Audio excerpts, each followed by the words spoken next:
데살로니가 후서 1장입니다. 데살로니가 후서는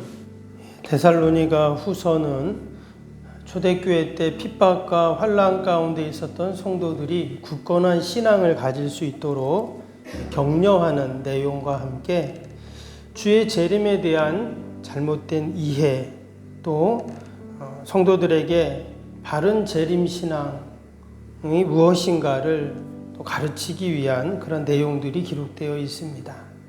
오늘 2장도 전장인 1장에 이어서 주의 재림에 대한, 또 더 나아가서는 종말에 대한 이야기들을 계속하고 있습니다.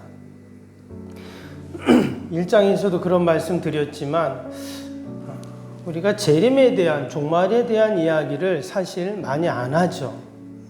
설교를 할 때도 보면 연말에 돼서 이런 종말 얘기, 재림 얘기하지 평상시에는 사실 많이 안 합니다.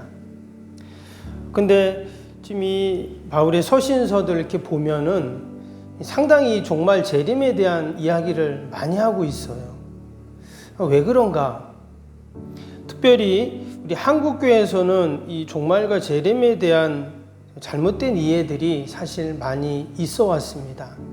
그래서 종말에 대한 이야기를 한다 그러면은 성도들도 약간 고개를 갸우뚱거립니다.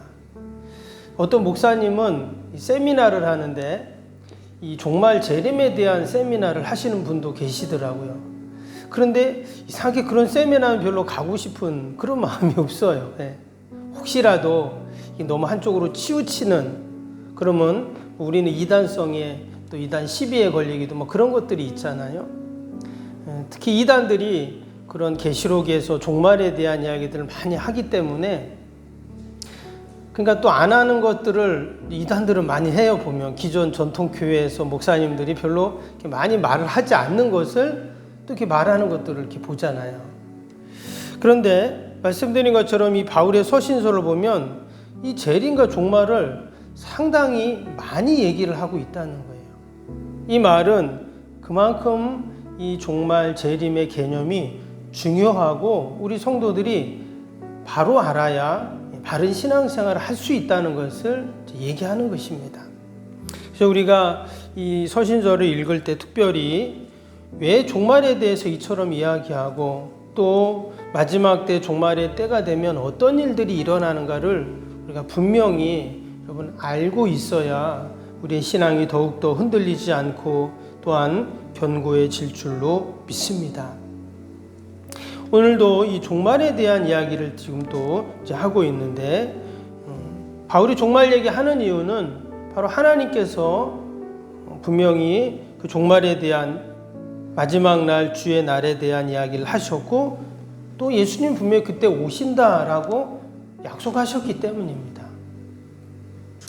우리가 종말하면 크게 세 가지의 개념 또한 그 범위가 있어요.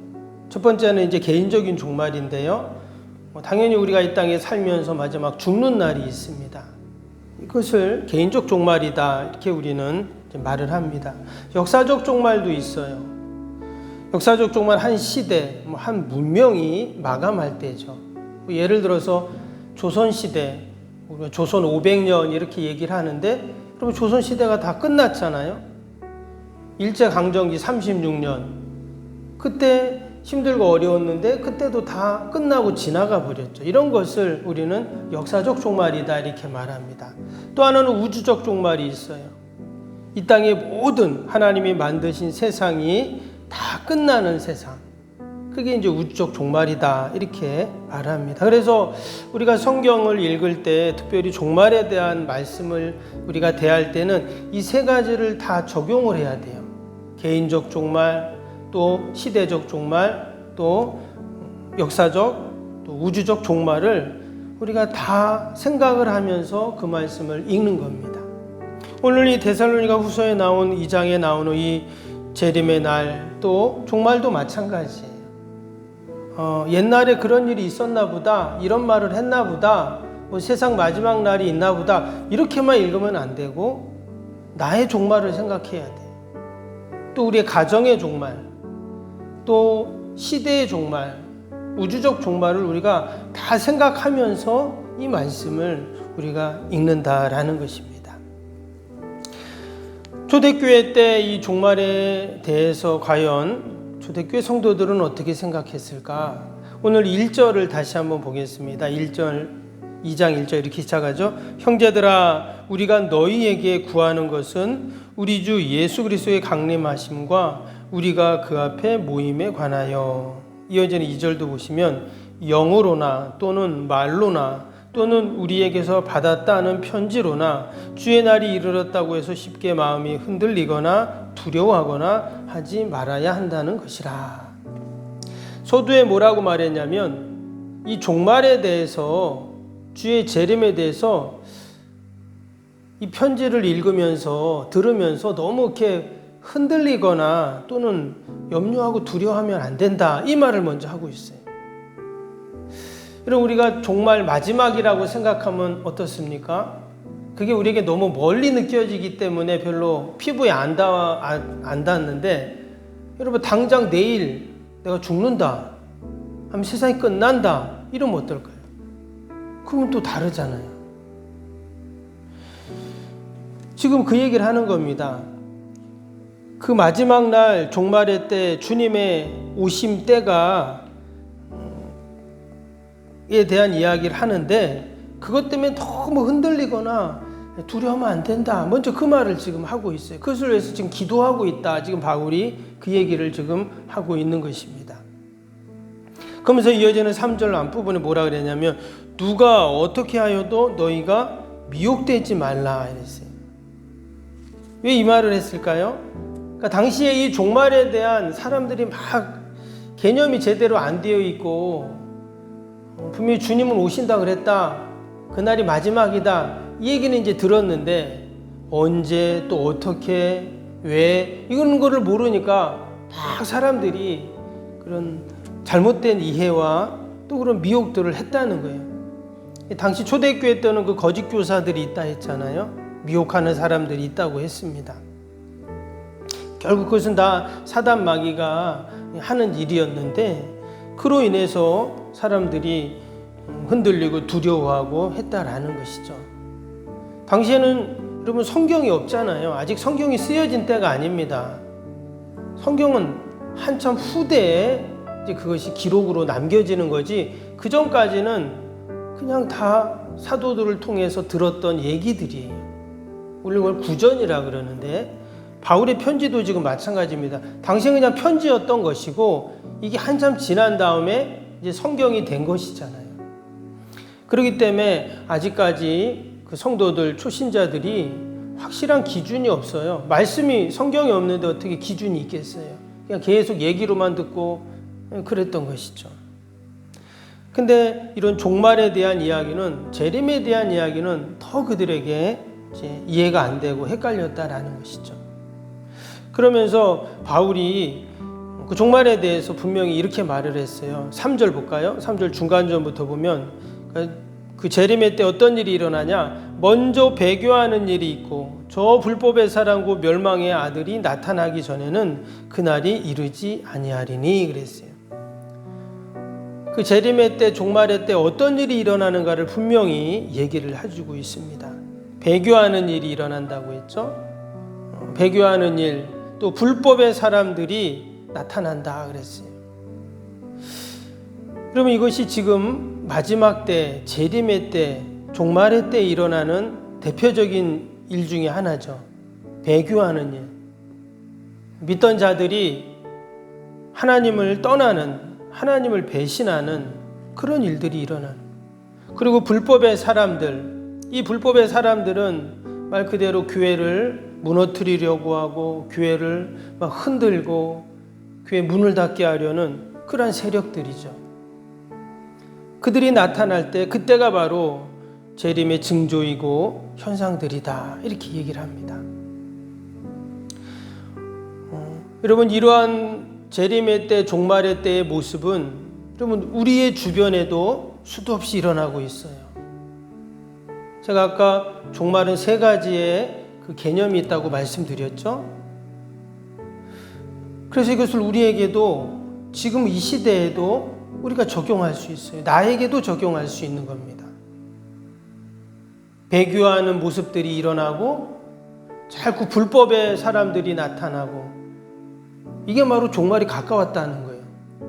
내 개인적인 종말, 가정의 종말, 이 시대의 종말, 역사적인 우주적인 종말이 다가오고 있다는 것을 우리가 기억해야 된다는 거예요. 그냥 그 2000년 전 초대교회 때만 있었던 그 모습이 아니에요. 지금도 동일하게 그 마지막 종말의 때는 나타나고 있어요. 그리고 또 4절 봅니다. 그는 대적하는 자라 신이라고 불리는 모든 것과 숭배함을 받는 것을 대항하여 그 위에 자기를 높이고 하나님의 성전에 앉아 자기를 하나님이라고 내세우느니라. 이 말씀도 우리가 읽을 때 소위 이단들을 생각할 수 있잖아요.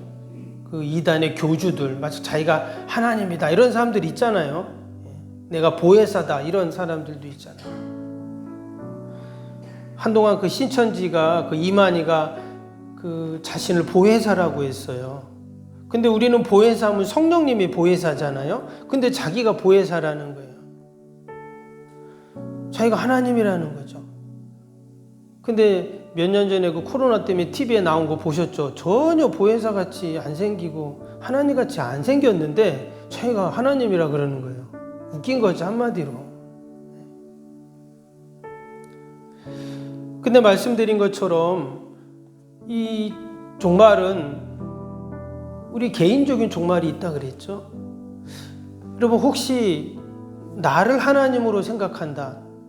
내가 무슨 하나님으로 날 생각해. 그건 이단의 교주나 그렇지.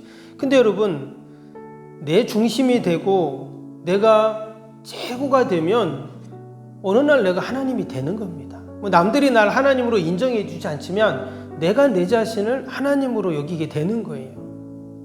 그게 바로 마지막 종말의 때의 모습이라는 것입니다. 그냥 이단의 교주만 하나님으로 자기가 생각하는 게 아니라 나도 모르게 내 자신을 내 중심 또 내가 최고가 되고 그렇게 되면 나도 내가 하나님으로 여기게 되는 것이죠. 지금 이 종말의 때 마지막 때를 이야기하면서 초대교회 성도들은 아마 바울의 이 편지를 읽으면서 아마 그들은 우리가 그동안 우리 신앙이 너무나 왜곡됐구나 잘못됐구나 이런 깨달음을 분명히 가졌을 겁니다. 이 사람 말하면 이 사람 맞고 저 사람 말하면 저 사람 말이 맞는 것 같고 그래서 우리의 기준은 여러분 반드시 하나님의 약속의 말씀이 되어야 할 줄로 믿습니다. 여러분 잘못된 신앙, 그 잘못된 재림과 종말에 대한 해석들을 했던 자들을 어떻게 하신다고 합니까? 오늘 10절 보세요. 10절을 보면 구원함을 받지 못함이라 이렇게 좀 나왔어요. 12절에는 또 뭐라고 했습니까? 진리를 믿지 않고 불의를 좋아하는 모든 자들로 하여금 심판을 받게 하려 함이라. 결국 그들은 구원받지 못하고 결국 하나님의 심판을 받을 수밖에 없다. 이렇게 지금 결론을 이야기를 하고 있습니다.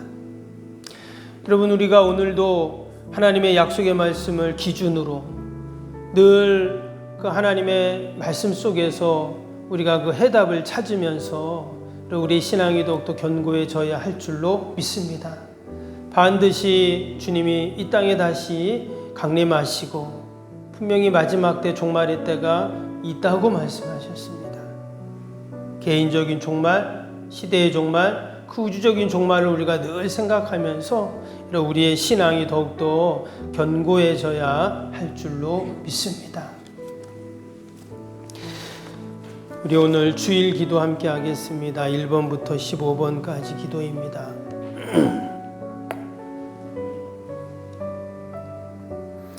1번부터 15번까지 하나님과의 친밀함이 더욱 넘치며 주님의 뜻을 통찰하게 하옵소서. 아멘. 건축이 진행되는 동안 날마다 샘솟는 하늘의 은혜로 채워 주옵소서. 아멘.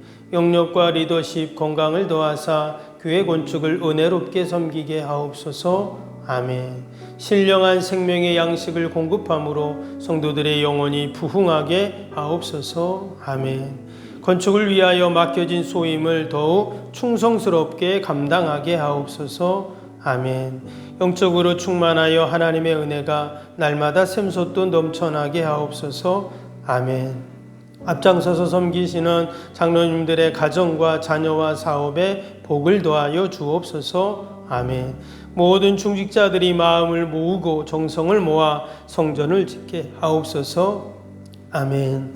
건축위원장과 건축위원들에게 지혜와 지식의 영으로 충만케 하옵소서. 아멘. 하나님의 마음을 알고 하나님의 영광에 합당한 성전으로 세우게 하옵소서. 아멘. 모든 성도들이 건축위원이라는 주인의식을 가지고 기도에 힘쓰게 하옵소서. 아멘. 구역원들이 말씀의 꼴을 풍성히 먹도록 먼저 은혜를 경험하게 하옵소서. 아멘. 교회의 영광을 위해 맡겨진 사명을 기도함으로 감당하게 하옵소서. 아멘. 평신도 지도자들이 굳은 일이나 힘든 일에 앞장서 섬기게 하옵소서. 아멘. 한마음으로 주님의 비전을 보게 하시고 믿음으로 승리케 하옵소서. 아멘. 예수님의 이름으로 기도합니다. 아멘. 기도하기 전에 기도 제목 하나 드립니다. 우리 하도한 장로님이 지지난주에도 몸이 안 좋으셔서 성모병원에 입원하셨는데 또 그제 또 많이 안 좋으셔서 또 병원에 입원하셨습니다. 여러분 많이 기도해 주시고 우리 장로님 건강 회복할 수 있도록 우리 기도를 같이 해 주시기를 바랍니다. 사랑과 은혜가 충만하신 하나님 아버지, 우리가 종말의 때 늘 하나님 마지막 때를 살고 있는데 우리가 그것을 잊고 살 때가 얼마나 많습니까? 우리의 신앙이 더욱더 하나님 바른 신앙 또 견고한 신앙이 되게 하여 주옵소서. 이 마지막 때에 배교하는 일 또 불법의 사람들이 나타나고 우리의 신앙과 믿음과 교회를 흔드는 이 모습들을 우리가 생각하면서 개인적인 종말, 시대의 종말, 우주적 종말 가운데 우리가 더욱더 말씀 붙잡고 견고한 신앙의 사람들이 다 되게 하여 주옵소서. 하나님 귀한 새벽에도 또 우리가 많은 기도의 제목 또 하나님 가지고 나왔습니다. 하나님 기도하며 간구할 때 다 들으시고 신실하게 응답하여 주옵소서.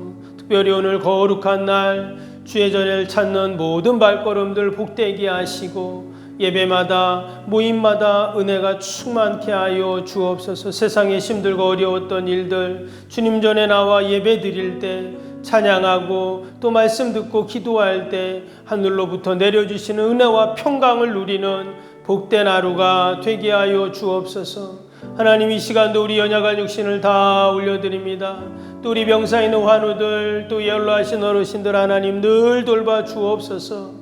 특별히 우리 하장로님 강건케 하시고 연약한 육신을 하시오니 우리 주님 피 묻은 손으로 만지셔서 날마다 회복되고 치료되는 은혜가 있게 하여 주옵소서. 마음껏 주의 전에 올 수 있도록 하나님께서 강건케 하여 주옵소서. 하나님 오늘도 멀리 출타해 있는 우리 성도들 자녀들이 있습니다. 어디에 있든지 하나님 믿음으로 견고하게 하시고 예배 자리를 기억하게 하여 주시고 늘 하나님의 은혜가 머물게 하여 주옵소서. 하나님 우리 이처럼 감사하며 늘 하나님 예배하며 찬양하며 나아가지만 전쟁으로 지진으로 또 여러 어려움을 당한 우리 이웃들이 있습니다. 하나님 그들을 불쌍히 긍휼히 여겨주시고 하늘의 위로가 있게 하여 주시고 하나님의 도움의 손길들이 있게 하여 주옵소서. 아버지 기도에는 이런 종류가 날 수 없다 하셨사오니 우리 인생의 문제들 다 하나님 기도하게 하시고 내 힘으로 내 능력으로 해결하는 것이 아니라 하나님의 도우심을 바라며 살아계신 하나님께서 해결하여 주심을 늘 경험케 하여 주옵소서. 감사하며 예수님의 이름으로 기도하옵나이다. 아멘. 하늘에 계신 우리 아버지, 아버지의 이름을 거룩하게 하시며 아버지의 나라가 오게 하시며 아버지의 뜻이 하늘에서와 같이 땅에서도 이루어지게 하소서. 오늘 우리에게 일용할 양식을 주시고 우리가 우리에게 잘못한 사람을 용서하여 준 것 같이 우리 죄를 용서하여 주시고 우리를 시험에 빠지지 않게 하시고 악에서 구하소서. 나라와 권능과 영광이 영원히 아버지의 것입니다. 아멘.